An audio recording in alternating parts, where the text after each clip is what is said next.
All right, you guys, today we are going to talk about retelling again for the story Honey, Honey Lion.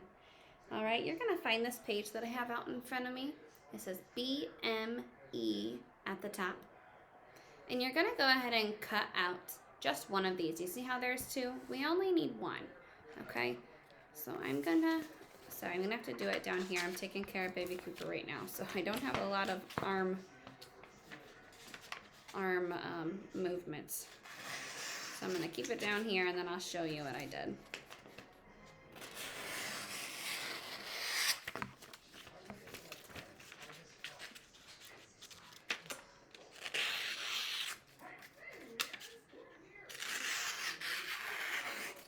Okay, so I can get rid of this. I don't need it. And all I need is this one small piece. Okay? Pause the video if you need time to get scissors or whatever you need. And cut this out and then come back. Okay, so we're going to be talking about retelling. And remember that in your retelling poster, it said to make sure you include important characters, the setting, the problem, and the solution. Okay, so we're going to talk about some of those things on this paper. Okay, when we talk about retelling, there are three parts that we need to retell. We need to retell the beginning. That's what B stands for, beginning. The middle. And what do you think E stands for? The end. Beginning, middle, and end. There's three parts to a story. All right. As we retell the beginning, middle, and end, we're going to include some of those important parts like the characters, the setting, the problem, and the solution. We'll talk more about those another day. Right now, we're just going to focus mostly on beginning, middle, and end. So this is a spot for a picture, and here's a spot for some words. We're going to do the words first, and then I'll let you go back and fill in the pictures. So the words that we'll write for beginning. I want you to pause the story or pause this video and think about what happened in the beginning of Honey, Honey Lion that we could write right here. Okay, did you pause and think about it? In the beginning of Honey, Honey Lion, the honey guy leads the badger to honey, right?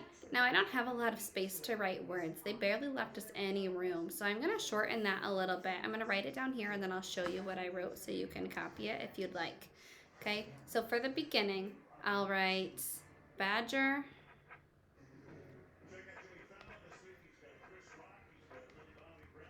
gets honey. In the beginning, badger gets honey. Let's see if I can zoom in a little bit for you. There you go.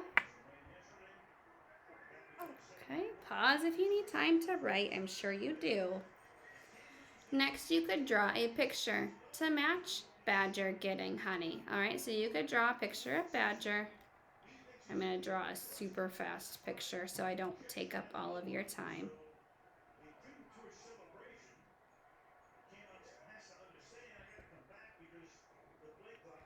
And he is eating the honeycomb. I could also, since I didn't write anything about honey guide in here, I didn't really have room to say honey guide leads badger to get honey. I could draw a picture too of honey guide up here. Okay. So there's my bird, my picture of honey guide. He needs a little beak. Next, in the middle. What happens in the middle of the story? Pause the video and think about it before you listen to my answer. Okay, in the middle of the story is when Honey Guide starts to lead Badger to the lion. Okay, I'm going to shorten the word Honey Guide, and I'm just going to write HG, Honey Guide. All right, so that right there stands for Honey Guide, HG. Honey Guide takes badger to lion. Honey Guide takes Badger to lion. And then I could draw a picture of Badger.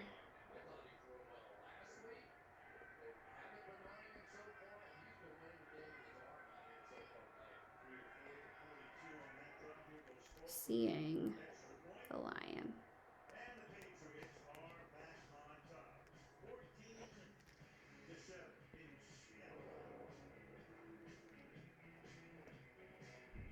All right. Next, at the end, think about what happens at the end. And if you're not ready for the end, pause it and then come back. Okay? And the end of the story is when Badger hides in his burrow, right? He hides in his burrow and lion cannot get to him. I'm just gonna write Badger hides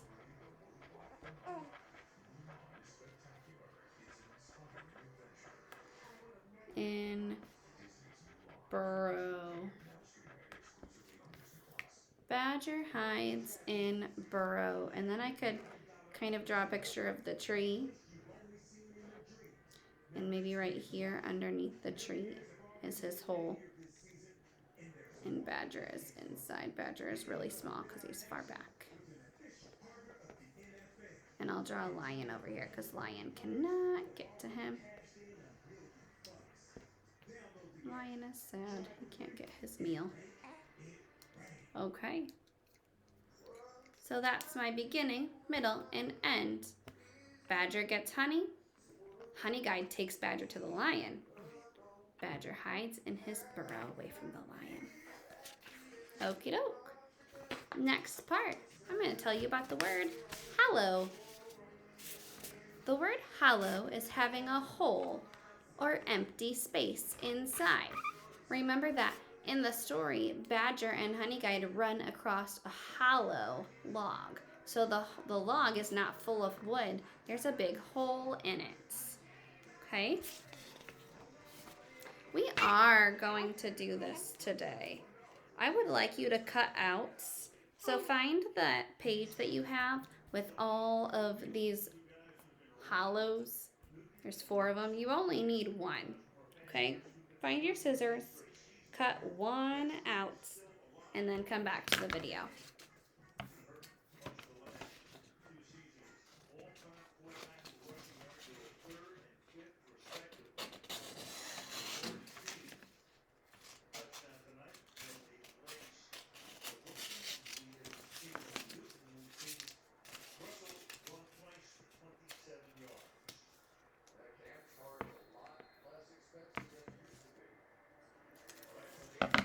All right, so let's think about some other things that could be hollow or have empty space inside.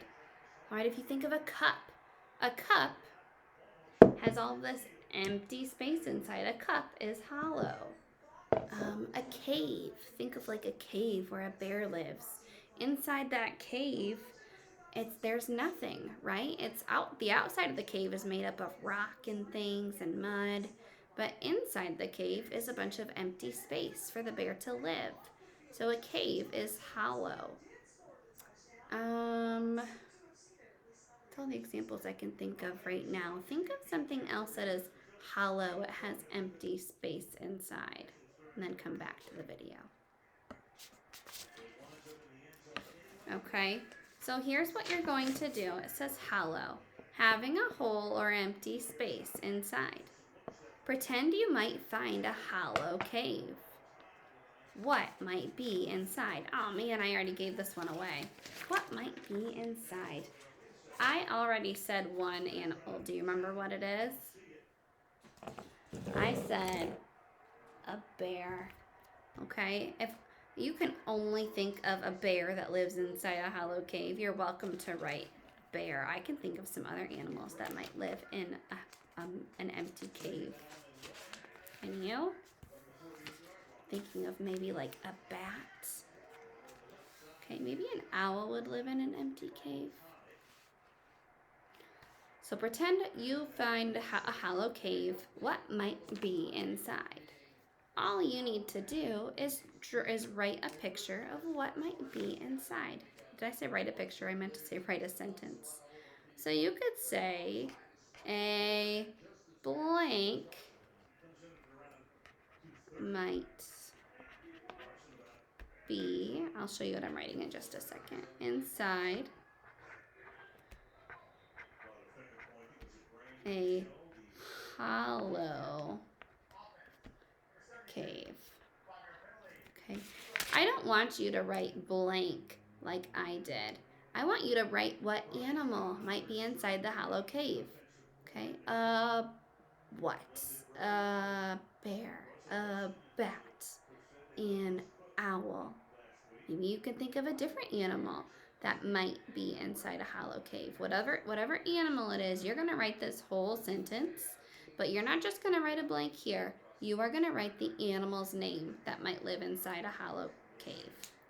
Okay, so this says, something might be inside a hollow cave.